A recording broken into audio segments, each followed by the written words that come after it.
कि ये इसलिए है कि हमारा वजीर आजम इलेक्टेड नहीं सिलेक्टेड है।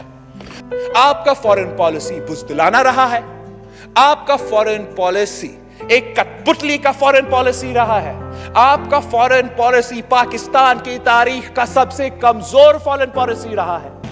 अगर आपका कैंपेन इंडिया के खिलाफ इतना कामयाब था, अगर आप इंडिया के खिलाफ लॉबिंग कर रहे थे, अगर आप इंडिया के खिलाफ हर फोरम पे उनके खिलाफ न्यूयॉर्क टाइम्स में और पता नहीं कहां सेनेटर लिंडसे ग्राहम को कह रहे थे कि इंडिया बुरा है, तो इस सवाल का जवाब दे कि यूनाइटेड नेशंस का सिक्योरिटी काउंसिल का नॉन मेंबर वो कैसे मुंतखब हुए?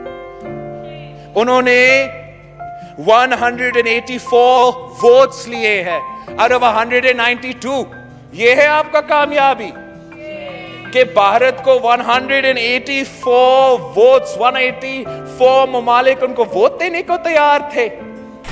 इंडिया को इतनी बड़ी वोट, ये जो सब कुछ हो रहा है खित्ते में, उसके बावजूद पड़ना, ये भी एक सवाल का निशान है। सिक्योरिटी काउंसिल का गैर मुस्तकिल मेंबर बनना कोई बड़ी बात नहीं है, लेकिन 192 में 184 वोट लेना बहुत बड़ी बात है।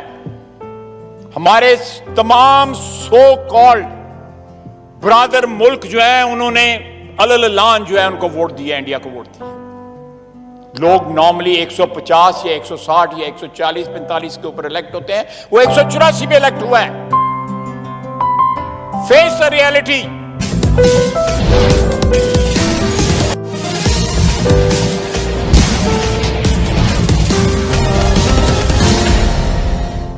अभी आपने पाकिस्तान के विपक्षी दल के नेता बिलावल भुट्टो का वहां के संसद में दिए जा रहे स्पीच को सुना, जिसमें वे इमरान खान सरकार की विदेश नीति को निशाना बनाते हुए कह रहे हैं कि United nation security council UNSC के सदस्य के रूप में भारत को कुल 192 देशों में से 184 देशों का समर्थन कैसे मिल गया, जबकि जीत के लिए महज 128 वोटों की ही आवश्यकता होती है। यहाँ आपको बताते चलें कि यूनाइटेड नेशन सिक्योरिटी काउंसिल के कुल 5 अस्थायी सदस्य हैं, जिसमें अमेरिका, रूस, चीन, ब्रिटेन और फ्रांस शामिल हैं, और 10 अस्थायी सदस्यों का चुनाव 2 साल के लिए वोटिंग के जरिए होता है। भारत का कार्यकाल 2021-22 के लिए होगा और यह भारत की 8वीं बार जीत है। विश्व में चल रहे तनाव तथा यूएनएससी में परमानेंट सीट पाने के लिए भारत की लड़ाई में यह चुनाव बहुत ही महत्वपूर्ण मायने रखता है। इन देशों का समर्थन मिलना विश्व मंच पर हमारे देश के बढ़ते प्रभाव को भी दर्शाता है। इस चुनाव को अमेरिका सहित अन्य बड़े देशों ने जहां पर स्वागत किया है, वहीं पाकिस्तान इस हार को पचा नहीं पा रहा है। देखिए वहां के मीडिया में चल रहे भारत की इस जीत पर क्या चर्चा हो रही है। इंडिया को इतनी बड़ी वोट, ये जो सब कुछ हो रहा है खित्ते में, उसके बावजूद पड़ना, ये भी एक सवाल का निशान है। डॉक्टर शीरी मज़ारी ने ऐसे में ट्विटर पर एक पैगाम जारी किया है और उन्होंने हुकूमत पाकिस्तान के लिए एक सवाल उठाया। उन्होंने कहा हुकूमत ने इंडिया को रोकने के लिए इस खित्ते से किसी और को क्यों कॉन्टेस्ट नहीं करवाया, क्यों खड़ा नहीं किया। अब इसका सवाल भी हम अपने एनालिस्ट से जानेंगे, लेकिन यहाँ पर बुनियादी सवाल कुछ यूँ है कि जब पाकिस्तान को पता था कि क्या होने वाला है, तो पाकिस्तान भारत को गैर मुस्तकिल रुकन बनने से रोकने के लिए क्या कर सकता था? रीमा। नहीं कर सकता था, और ये पिछले साल ही डिसाइड हो गया था कि एशिया पैसिफिक से भारत जो है वो नॉमिनेट हुआ है, और मेरा ख्याल है किसी को इसमें कोई डाउट नहीं था कि इंडिया जो है वो इलेक्ट हो जाएगा। बहुत आसान होता है अगर आपके रीजनल ब्लॉक ने आपको नॉमिनेट कर दिया है, आपका आगे इलेक्ट होना। और मेरा ख्याल है ये दिलचस्प है, वो 9 ममालिक जिन्होंने भारत के खिलाफ वोट दिया है वो कौन है, शायद क्योंकि सीक्रेट वोटिंग होती है, पता नहीं है, लेकिन वो दिलचस्प बात है। Pakistan UN human rights council का मेंबर है। अब हमारा क्या रिकॉर्ड है ह्यूमन राइट्स का ऐसा कि हम ह्यूमन राइट्स काउंसिल के मेंबर, तो यूएन के जो इस तरह के साथ सिक्योरिटी काउंसिल हो, ह्यूमन राइट्स काउंसिल हो, ये मुख्तलिफ तरह से डिप्लोमेसी के थ्रू इनकी जो है वोटिंग होती है, इनके मेंबर्स इलेक्ट होते हैं, और एक मुल्क का बहुत मुश्किल है भारत जैसे मुल्क की मेंबरशिप को रोकना। तो मेरा नहीं ख्याल पाकिस्तान कुछ ज़्यादा कर सकता था। और एक और बात, ये तो साल पहले डिसाइडेड था, तो मेरा ख्याल है अब इतनी हैरानी की कोई बात नहीं है। तो रीमा, जैसे कि डॉक्टर शीरी मज़ारी ने भी सवाल उठाया, क्या इस खित्ते से किसी और को कंटेस्ट नहीं करवाया जा सकता था? नहीं, कैसे करवाया जा सकता था? बहुत मुश्किल है, आपको बहुत ज्यादा स्टेट्स की ताउन की जरूरत है, और इसके अलावा बहुत से हर्डल्स और भी होते हैं। जो पहले नॉन परमानेंट मेंबर है वो फिर से नहीं बन सकता। तो मेरा ख्याल है इस तरह रीजनल ब्लॉक्स में एक डिसीजन लिया जाता है कि किसको आपने नॉमिनेट करना है, और उसमें मेरा नहीं ख्याल एशिया पैसिफिक में गुंजाइश थी कि किसी और को भी भारत के खिलाफ पाकिस्तान खड़ा करता। ठीक है, तो मेरा नहीं ख्याल कुछ कर सकता। मुझे ये बताएं मैडम शेख कि ये शेरी मज़ारी साहब किससे पूछ रही हैं? वज़ीर आज़म इमरान खान से पूछ रही हैं या शाह महमूद कुरैशी से पूछ रही हैं? ये किस पर एतराज़ कर रही हैं? अपनी हुकूमत पर या ये तो नहीं है कि ये अगला ट्वीट देखें कि ये कह दें कि ये अपोजिशन की करप्शन की वजह है जिसकी वजह से इंडिया बन गया है, या पिछली हुकूमतों ने इसे मसनूई तौर पर रोक कर रखा हुआ था और ये इसलिए हमने कहा कि बन जाए क्योंकि हम मज़ीद डॉलर मार्केट में नहीं फेंकना चाहते थे, मसनूई तौर पर इंडिया को रोकना नहीं चाहते थे। ये इन्होंने मजाक बना लिया इस हुकूमत को। अगर ट्विटर पीछे से बंद हो जाए या ट्विटर के पीछे से तार कट जाए तो ये क्या करेंगे सारे लोग? इमरान खान से शेरी मज़ारी तक क्या करेंगे? ये तो उठ के सवेरे बोले फिर रहे होंगे कि अब हम क्या करें। कोई टेलीफोन नहीं है इनके पास, कोई मोबाइल नहीं है, कोई एक दूसरे से मिलता नहीं है, उठते हैं उठ के ट्वीट कर देते हैं। सारे हुर्रियत पसंद बने हुए हैं। खुदा का खौफ करो, शर्म करो, खौफ खुदा करो। अगर बड़ी कुर्सियों पे छोटे बोने लोग आ ही गए हो कौडुओ, तो आप इस तरह मुल्क को तबाह तो ना करो। आप एक वजीर हैं और आप पूछ रही हैं, किससे पूछ रही हैं? शाह महमूद कुरैशी को फोन कर लें, वजीर आज़म इमरान खान को फोन कर लें। भारत का मसला है, वो अक़वाम मुत्तहिदा का बना है, आप ट्वीट कर रही हैं।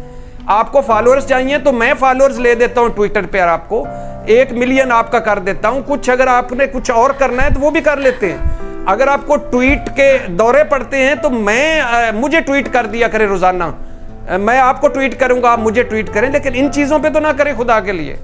बस कर दे अल्लाह के नाम पे। कहां से आ गए, कहां कौन भांत का कुनबा आके हमारे सरों पे मुसल्लत हो गया। एक ट्विटर वाले बाबू सरकार, बड़े ट्विटर, पीछे से इन पाकिस्तान की तार काट यार, अल्लाह के नाम पे इनकी तार काट दे, ये कुछ दिन और काम भी कर लें। ठीक है शहजाद, पाकिस्तान इस हवाले से कुछ ज्यादा कर नहीं सकता था। शेरी मज़ारी साहबा कह तो रही है, सवाल तो उठा रही है, लेकिन मुझे नहीं लगता कि पाकिस्तान कुछ बहुत ज्यादा इसमें रोल अदा कर सकता था। तो ये जो बात करना कि वो कोई प्रोएक्टिवली लॉबी कर लेते और वो इसको किसी तरह से भारत के खिलाफ कोई और कैंडिडेट ले आते, ये जिसका रीमा ने समझा है, ये कोई इतना आसान काम नहीं होता। पिछले साल से ये बात तय थी, तो आप किस तरीके से उनका इलेक्शन रोक सकते थे? पाकिस्तान कैसे कर सकता है? हर जगह के यूएनएससी के अपने नॉन परमानेंट मेंबर्स के लिए रूल्स हैं, उसके इलेक्शन के रूल्स हैं, तो मेरा नहीं ख्याल पाकिस्तान एक्चुअली कुछ भी कर सकता था। तो उस लिहाज से एक रोटेशनल बेसिस पे इंडिया कर रहा है। अनफॉर्चुनेट बात जो हमारे कल्चर में अभी आ रही है ना, वो ये है कि ये एक आउटरीच कल्चर बन गया है, जिसमें हम तमाम लोगों ने अपनी अपनी कंस्टिट्यूंसीज पिक की हुई है। मैंने एक अपनी कंस्टिट्यूंसी पिक की हुई है, भट्टी साहब ने एक अपनी कंस्टिट्यूंसी पिक की हुई है, शेरी मज़ारी ने एक अपनी कंस्टिट्यूंसी पिक की हुई है, और किसी भी एक सब्जेक्ट मैटर पे आपका लॉजिकल आर्गुमेंट बनता है या नहीं बनता, आपने अपनी कंस्टिट्यूंसी को फीड करना। तो ये एक लार्जर पर्सपेक्टिव है। मेरा ख्याल है हम सबको देखना चाहिए कि हम किस तरह से बिहेव करते हैं पब्लिक फोरम के ऊपर, किन पोजीशंस को सपोर्ट करते हैं और उसमें क्या कोई कंसिस्टेंसी है, किसी असूल के साथ बैक है वो जो हमारी पोजीशंस हैं या नहीं है। कि 2/3 अक्सरियत के लिए 192 में से 128 वोट दरकार थे, 192 में से 128, लेकिन मिलते 184 हैं। ये सर एक बड़ा वाज़े पैगाम है कि दुनिया जो कि देख रही है भारत, इतने मुमालिक की हिमायत होना भारत को, ये थोड़ा सा वरीसम है। ये भारत भी यही डेमोन्स्ट्रेट करना चाहता था, वरना उसको इतने वोट्स की जरूरत नहीं थी। उसमें देखना ये पड़ेगा कि चाइना किस हद तक अपना प्रेशर बरकरार रख सकता है और उसके पास international legal moral high ground क्या है, ये बहुत जरूरी है। ये आपने जो परिचर्चा सुना उससे अंदाजा लग ही गया होगा कि भारत के 184 देशों के समर्थन के साथ यूनाइटेड नेशन सिक्योरिटी काउंसिल में सदस्य बनाए जाने पर किस प्रकार पाकिस्तान के लोगों में हैरानी हुई है। इस चर्चा में इस बात का भी जिक्र किया गया है कि पाकिस्तान बेबस था और चाहता भी तो भारत के विजय रथ को नहीं रोक पाता। एक औपचारिकता है कि जब यूनाइटेड नेशन सिक्योरिटी काउंसिल के सदस्य चुने जाते हैं तो सदस्य देश विजयी देशों को बधाई संदेश भेजते हैं, पर पाकिस्तान के द्वारा बाकी 9 देशों को तो बधाई संदेश भेजा गया लेकिन भारत को नहीं भेजा गया। इससे भी यह अंदाज़ा लगता है कि इस भारत की जीत पर पाकिस्तान सरकार कितने सदमे में है। मैंने चैनल पर धर्म, ज्ञान, सफलता के सूत्र, इतिहास आदि विषयों पर वीडियोज उपलब्ध हैं। आप इसका लाभ ले सकते हैं। अगर आप मुझसे जुड़ा रहना चाहते हैं तो कृपया मेरे चैनल को सब्सक्राइब करें तथा बेल आइकॉन भी प्रेस करें ताकि जब भी कोई नया वीडियो मेरे द्वारा डाला जाए तो उसकी सूचना तुरंत आप तक पहुंच जाए।